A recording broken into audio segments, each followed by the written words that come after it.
Reporter Richard Hart will look into some of the things that we can do to save our planet.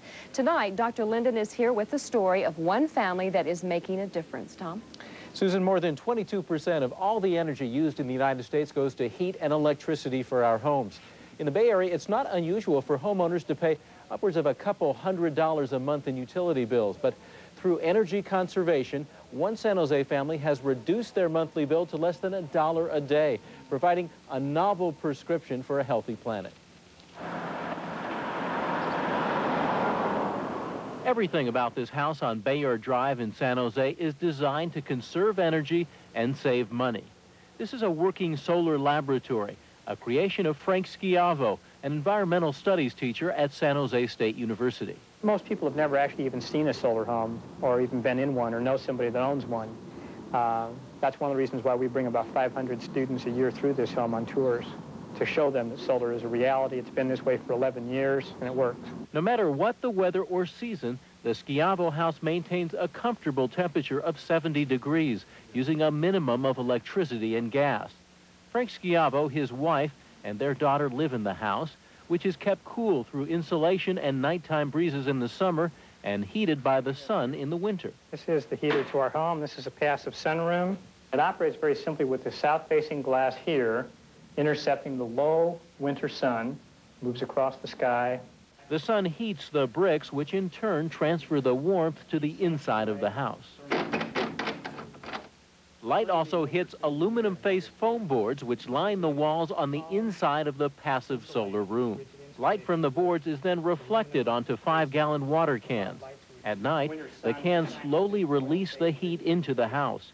Inside, double-paned windows and curtains held snug to the frames with magnets trap the heat in the winter and keep it out in the summer. The home is probably one of the most comfortable homes I've lived in. It's aesthetically pleasing, it functions well, and it was certainly affordable. I'm saving money rather than sacrificing extra hours or overtime to pay for an expensive home or a lifestyle. In fact, the house is very economical. In December, the gas and electricity bill was a shade over $20. In January, the utility bill topped off at $18.37. Part of the secret to Schiavo's low energy bills is a solar water heater, so effective that the 144-degree water must be cooled before it can be used. During the hot San Jose summers, the house stays cool too, through the combination of a reflective roof and attic insulation.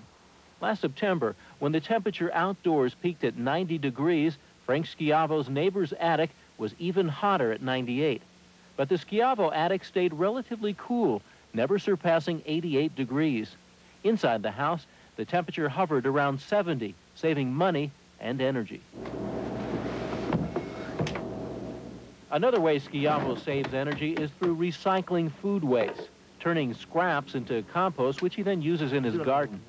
He's a scientist tired of seeing the environment plundered in order to fuel wasteful consumption. We are now living through the second half of the fossil fuel age, the second half of oil and natural gas. The first half was burned up in about a century, and the second half will be burned up in somewhere from 35 to maybe 45 years. You may wonder, what do all these energy-saving improvements cost? Well, Frank Schiavo bought his house 11 years ago for $63,500. And since then, he has spent a little more than $23,000 to equip his home, including landscaping. He says it would have cost even less if the builder had used these ideas from the very beginning. That's incredible. I'm really impressed, but I'm also kind of curious how much time he actually has to invest to get all of this put together. Very little. Those reflective panels covered with aluminum that you saw, takes him about 3 minutes to bring them down in the winter to allow the heat in. In the summer, he doesn't do it at all. He keeps them closed, so it's virtually no time in the summer to keep the house cool. He's really simplified things then. And save money. Can everybody do this? Everybody can. In fact, that's what Frank Schiavo was telling me, that if the builders used these ideas from the very beginning in putting these houses together, we would save thousands and thousands of dollars on a local scale, millions and billions of dollars on a national scale. I have to take some notes. Thanks, Tom. Thanks, Tom.